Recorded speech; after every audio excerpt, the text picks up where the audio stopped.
HMDA మాజీ director Shiva Balakrishna కేసులో కీలక సమాచారం సేకరించింది ఏసీబీ. అతడిచ్చిన సమాచారంతో హెచ్ఎండిఏకి చెందిన 3 డైరెక్టర్లపై నజర్ పెట్టింది. 2 డైరెక్టర్లు, ఒకరు మెంబర్ ఆఫ్ ప్లానింగ్ డైరెక్టర్ పాత్రపై దృష్టి సారించింది. తెలంగాణ ఎన్నికల నోటిఫికేషన్ కు 2 రోజుల ముందు హెచ్ఎండిఏలో కీలక ఫైళ్లకు మున్సిపల్ అడ్మినిస్ట్రేషన్, అర్బన్ డెవలప్మెంట్ డైరెక్టర్లు గ్రీన్ సిగ్నల్ ఇచ్చారు. దాదాపు 90 ఫైళ్లకు చేంజ్ ఆఫ్ ల్యాండ్ యూజ్ కింద హడావుడిగా అనుమతులిచ్చారు. అప్లికేషన్లు లేకుండా, ప్రొసీజర్స్ ఫాలో కాకుండా ఒక్క రోజులోనే భారీగా భూ బదలాయింపు జరిగినట్లు గుర్తించారు. ఇటీవల వట్టినాగులపల్లిలో చేంజ్ ఆఫ్ ల్యాండ్ యూజ్ కింద జరిగిన అవినీతి బాగోతం వెలుగులోకొచ్చింది. అదే తరహాలో హెచ్ఎండిఏలోనూ భూ బదలాయింపు వ్యవహారం జరిగినట్లు గుర్తించారు అధికారులు. ఎన్నికల కోడ్కు ఒక్క రోజు ముందు హెచ్ఎండిఏ పరిధిలో చేంజ్ ఆఫ్ ల్యాండ్ యూజ్ కింద భూ బదలాయింపులు జరిగినట్లు తేలింది. ఎన్నికల కోడ్ను లెక్క చేయకుండా మరికొన్ని ఫైళ్లకు పబ్లికేషన్ సిద్ధం చేసినట్లు తేల్చారు. అక్టోబర్, నవంబర్, డిసెంబర్ నెలలోనే పాత డేట్స్ తో ఫైళ్లకు అనుమతులిచ్చినట్లు ఏసీబీ అధికారులు గుర్తించారు. హెచ్ఎండిఏ మాజీ స్పెషల్ చీఫ్ సెక్రటరీ ఉన్నంత వరకు పాత తేదీలతో పని కానిచ్చినట్టు తేల్చారు. చేంజ్ ఆఫ్ ల్యాండ్ యూజ్ కు సంబంధించి జరిగిన అవకతవకలపై డాక్యుమెంట్ల పరిశీలనకు సీఎస్ అనుమతి కోరారు ఏసీబీ అధికారులు.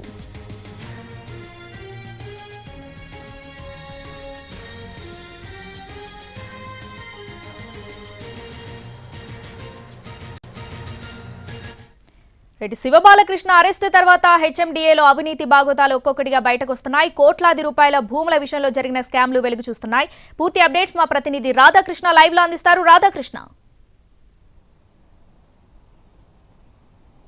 శ్రావణి, ఒకవైపు ఏసీబీ కస్టడీలో శివబాలకృష్ణకు సంబంధించిన ఆదాయానికి మించిన ఆస్తుల కేసుకు సంబంధించిన వివరాలు ఒకవైపు వెలుగులోకి వస్తుంటే, మరొక వైపు హెచ్ఎండిఏలో జరిగిన అవినీతి భాగోతం మొత్తం కూడా బట్టబయలు అవుతున్న పరిస్థితి మనకు కనబడుతుంది. ఎందుకంటే హెచ్ఎండిఏలో ఇతను డైరెక్టర్ గా ఉన్నప్పుడు చేసిన ఫైళ్లపైన సంతకాలు కావచ్చు, అతనికి సహకరించిన ఎంఏయుడి డైరెక్టర్లు కావచ్చు, వీళ్ళకి సంబంధించిన వ్యవహారం మొత్తం కూడా వెలుగులోకి వస్తుంది. 2 రోజుల పాటు హెచ్ఎండిఏతో పాటు రెరాను ఏసీబీ అధికారులు జరిపిన సోదాలు కావచ్చు, ఈ మొత్తం వ్యవహారంలో కొత్త విషయాలు అయితే వెలుగులోకి వస్తున్నాయి. ప్రధానంగా ఏసీబీకి సంబంధించిన దర్యాప్తులో హెచ్ఎండిఏలో తెలంగాణ ఎన్నికల నోటిఫికేషన్ కి ముందు రోజు జరిగిన ఫైళ్ల పైన సంతకాలు ఏవైతే ఉన్నాయో, దాదాపు 1 కాదు 2 కాదు 90 ఫైళ్ల పైన ఇతను సంతకాలు చేసినట్లు కూడా గుర్తించడం జరిగింది. ఇతనితో పాటు హెచ్ఎండిఏకి సంబంధించిన 3 డైరెక్టర్లు, ఇందులో 2 డైరెక్టర్లు ఉన్నారు, మరొకరు మెంబర్ ఆఫ్ ప్లానింగ్ కి సంబంధించిన డైరెక్టర్ గా ఉన్నారు. వీళ్ళ 3 డైరెక్టర్ల సంతకాలు చేయడం, ఆ తర్వాత ఎంఏయుడి అధికారులు కూడా దీనికి పూర్తి స్థాయిలో సహకరించడం అనేది ఏదైతే అంశం ఉందో, ఈ అంశం పైన ప్రధానంగా దృష్టి సారించారు. ఇందులో హెచ్ఎండిఏకి అప్పుడు డైరెక్టర్ గా ఉన్న శివబాలకృష్ణకు సంబంధించిన అంశంతో పాటు వీరి 3 డైరెక్టర్లకు సంబంధించిన అంశం పైన ప్రస్తుతం అయితే అధికారులు నజరు పెట్టడం జరిగింది. వాళ్ళకి సంబంధించిన ఫైళ్లను ఒకవైపు సేకరిస్తూ ఉన్నారు. మరొక వైపు ఏసీబీకి సంబంధించిన దర్యాప్తులో నిన్న శివబాలకృష్ణకు సంబంధించిన సోదరుడు శివనవీన్ ని కూడా అరెస్టు కూడా చేయడం జరిగింది. ఇవాళ మరొక వైపు శివబాలకృష్ణకు సంబంధించిన కస్టడీ ముగియనుంది. ఇవాళ అతన్ని కోర్టులో హాజరుపరచనున్నారు.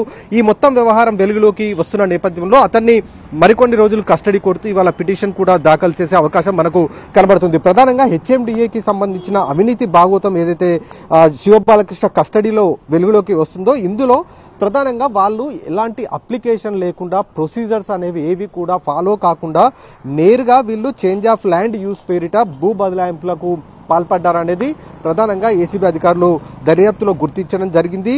ఇందులో భాగంగానే ఎన్నికల కోడ్ ఏదైతే ఉందో, ఆ కోడ్ రావడానికి 1 రోజు ముందే వీళ్ళు ఈ సంతకాలు మొత్తం చేసినట్లుగా కూడా గుర్తించడం జరిగింది. అలాగే ఈ ఫైల్స్ మొత్తం కూడా సేకరించి అసలు ఎంతవరకు ఇందులో జెన్యూనిటీ ఉంది, నిబంధనల ప్రకారం ఈ land of use, change of land use ఏదైతే ఉందో దీన్ని ఎంతవరకు వీళ్ళు పాటించారనేది పూర్తి స్థాయిలో తెలియాలంటే ప్రభుత్వ ప్రధాన కార్యదర్శి నుండి అనుమతి కోరుతూ ఒక లెటర్ కూడా పెట్టడం జరిగింది, ఆ ఫైల్స్ మొత్తం పరిశీలించడానికి. అలాగే ఇటు ఈ ఉన్నతాధికారులు, ఎంఏయుడికి సంబంధించిన అధికారులతో పాటు హెచ్ఎండిఏ డైరెక్టర్ల పాత్ర పైన కూడా ప్రధానంగా అధికారులు దృష్టి సారించారు. వీళ్ళు ఏ విధంగా ఈ ఫైల్స్ పైన సంతకాలు పెట్టారు, అలాగే ఏ విధంగా వీళ్ళు గ్రీన్ సిగ్నల్ ఇవ్వడం జరిగింది ఈ ఫైల్స్ ఆమోదించడానికన్నా దానికి సంబంధించి ఒకవైపు వ్యవహారం నడిపిన వ్యవహారానికి సంబంధించిన వివరాలు రాబట్టబోతున్నారు. అలాగే ఎన్నికల కోడ్ వచ్చినాక కూడా ఆ పాత తేదీలు ఏదైతే అక్టోబర్, నవంబర్, డిసెంబర్ ఈ 3 నెలల్లో ఉన్న తేదీలతోటే వీళ్ళు ఈ ఫైళ్ల పైన సంతకాలు చేసినట్లు కూడా హెచ్ఎండిఏ డైరెక్టర్లు గ్రీన్ సిగ్నల్ ఇవ్వడం, ఆ తర్వాత సంతకాలు చేయడం జరిగినట్టు కూడా గుర్తించడం జరిగింది. కాబట్టి వీటికి సంబంధించిన ఆధారాలు కూడా రాబడుతున్నారు. వీటన్నిటికి సంబంధించిన ఎవిడెన్స్ సేకరించిన తర్వాత కోర్టులో ప్రొడ్యూస్ చేసిన తర్వాత కోర్టు అనుమతి మేరకు మిగతా అధికారులను కూడా విచారించే అవకాశం కూడా కనబడుతుంది. ఇప్పటికే శివబాలకృష్ణ సోదరుడు శివనవీన్ కూడా అరెస్ట్ చేశారు. మిగతా డైరెక్టర్లు కావచ్చు, ఎంబీఏయూడీకి సంబంధించిన అధికారులు కావచ్చు, వీళ్ళ పాత్ర ఎంతవరకు ఉంది, ఈ ఫైల్స్ కు గ్రీన్ సిగ్నల్ ఇవ్వడమే కాకుండా వీళ్ళు ఈ ఫైల్స్ పైన సంతకాలు ఎలా చేశారు, ఎందుకంటే ప్రొసీజర్ ఫాలో కాకుండా చేశారనేది ప్రధాన ఆరోపణ ఉంది, అభియోగాలు ఉన్నాయి. కాబట్టి ఏ విధంగా వీళ్ళు ఈ సంతకాలు చేశారన్న దానికి సంబంధించి వివరాలు రాబట్టే ప్రయత్నం కూడా జరగబోతుంది అనేది మనకు తెలుస్తుంది. ఎందుకంటే ఇప్పటి వరకు జరిగిన 8 రోజుల కస్టడీలో శివబాలకృష్ణ చెప్తున్న వివరాలు కావచ్చు, అతని ఆఫీసులో జరిపిన సోదాల్లో కావచ్చు, దొరికిన డాక్యుమెంట్లు, వీటన్నిటి ఆధారంగా అధికారులు ఈ దర్యాప్తును మరింత వేగవంతం చేయబోతున్నారు. ఇవాళ కస్టడీకి సంబంధించిన అంశం కోర్టులో అతన్ని ప్రొడ్యూస్ చేసిన తర్వాత మిగిలిన అధికారులకు విచారించి నోటీసులు ఇవ్వడమా లేకపోతే వాళ్ళని నేరుగా పిలిచి విచారించడం అనేది కోర్టు అనుమతి మేరకు చేసే అవకాశం కూడా మనకు కనబడుతుంది. శ్రావణ్. రాధాకృష్ణ, ఈ శివబాలకృష్ణకు సంబంధించి మొత్తం ఎన్ని వందల ఎకరాల భూములు ఉన్నట్లుగా గుర్తించారు ఏసీబీ అధికారులు? దీనికి సంబంధించిన డీటెయిల్స్ ఏంటి? ఇప్పటి వరకు శివబాలకృష్ణకు సంబంధించిన అంశంలో కేవలం హైదరాబాదే కాదు, ఇటు హైదరాబాద్ చుట్టూ ఉన్న 5 జిల్లాలలో కూడా ఇతనికి సంబంధించిన భూములు, ఫ్లాట్లు ఉన్నట్లు కూడా గుర్తించడం జరిగింది. హైదరాబాద్ లో పలు విల్లాలను కూడా గుర్తించారు. ఇప్పటికే దాదాపు అంటే 100కు పైగా కూడా ఎకరాలు ఉన్నట్లుగా గుర్తించడం జరిగింది. ఇందులో అతని సోదరుడు శివనవీన్ పేరిట ఎక్కువగా ఈ ల్యాండ్ డాక్యుమెంట్స్ ఉన్నట్టు కూడా గుర్తించడం జరిగింది. నిన్న 2 రోజుల పాటు హెచ్ఎండిఏలో జరిగిన సెర్చ్ లో కూడా కొన్ని డాక్యుమెంట్స్ దొరికాయి. ఆ డాక్యుమెంట్స్ తో పాటు శివనవీన్ ఇంట్లో దొరికిన డాక్యుమెంట్స్, వీటిని స్వాధీనం చేసుకున్న తర్వాత ఈ వ్యవసాయ భూములు ఎందుకు శివనవీన్ పైన ఎక్కువగా ఉన్నాయి, అతని ఇన్కమ్ సోర్స్ అంటే సోర్స్ ఆఫ్ ఇన్కమ్ అతనికి ఏ విధంగా ఉంది, ఇన్ని భూములు అతను ఏ విధంగా కొనగలిగాడు అనే దానికి సంబంధించి విచారణ చేపట్టిన తర్వాత అతను సరైన సమాధానాలు చెప్పకపోవడంతో అతన్ని అరెస్టు చేయడం జరిగింది. దాదాపు 150 ఎకరాలకు పైగా కూడా వ్యవసాయ భూమి ఉన్నట్లు కూడా అధికారులు గుర్తించడం జరిగింది. ఇతనితో పాటుగా అంటే శివనవీన్ పేరుతో పాటుగా శివబాలకృష్ణ భార్య బంధువు భరత్ పేరు మీద కూడా దాదాపు 25 ఎకరాలకు పైగా కూడా భూములు ఉన్నట్లు, వ్యవసాయ భూమి ఉన్నట్లుగానే గుర్తించడం జరిగింది. ఇతన్ని కూడా విచారించారు.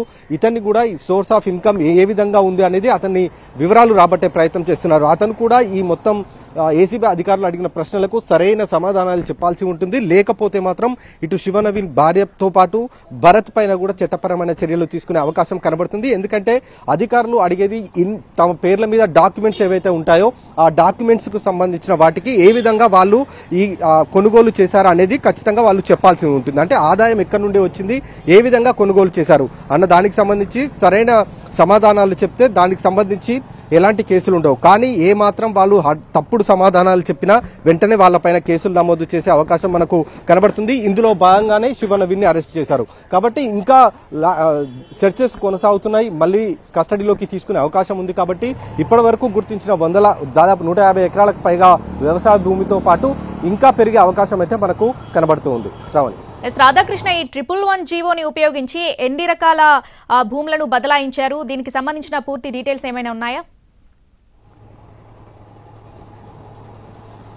111 జీవో ఈ మొయినాబాద్ తో పాటు శంషాబాద్ కు సంబంధించిన అంశము. అక్కడ ఇప్పటికే వెలుగులోకి వచ్చాయి.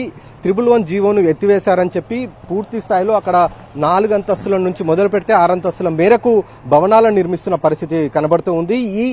దీంట్లో కూడా ఈ 111 జీవోకు సంబంధించిన ఎత్తివేసే అంశం కూడా ఇప్పుడు ప్రస్తుత ప్రభుత్వానికి పూర్తి స్థాయి సమాచారం లేకుండా మొత్తం నిర్మాణాలు అనేది చేపడుతున్నారనేది ఒకవైపు అభియోగాలు ఉన్నాయి. వీటికి సంబంధించిన విచారణ కూడా అధికారులు చేపట్టాల్సి ఉంటుంది. ఇందులో ఇతని పాత్ర ఎంతవరకు ఉంది అనేది కూడా విచారించే అవకాశం ఉంది. ఈ 111 జీవో పైన ప్రధానంగా అనేక ఆరోపణలు వచ్చాయి. ఇప్పటికే అధికారులు ఎవరు కూడా పట్టించుకోవట్లేదు. అక్కడ నిర్మాణాలు చేపడుతున్నా కూడా వాటి వైపు చూడకుండా అనుమతులు ఏ విధంగా ఇస్తున్నారు అనేది ఒకవైపు ఉంది. 111 జీవోని పూర్తి స్థాయిలో ఎత్తేసినట్లు ఎక్కడా కూడా ప్రభుత్వం ప్రకటించలేదు. ఎత్తేసే అవకాశం ఉందని మాత్రమే చెప్పడం జరిగింది. ఈ నేపథ్యంలోనే నిర్మాణాలన్నీ కొనసాగుతుండడం, వాళ్ళకి అసలు అనుమతులు ఎవరు ఇస్తున్నారన్న దానికి సంబంధించి ఈ కేసు కస్టడీ పూర్తయిన తర్వాత మొయినాబాద్ 111 జీవోకి సంబంధించిన అంశంలో అధికారుల పాత్ర పైన కూడా విచారణ చేపట్టే అవకాశం ఉంది. Shravan. Right Radhakrishna, thanks for the updates.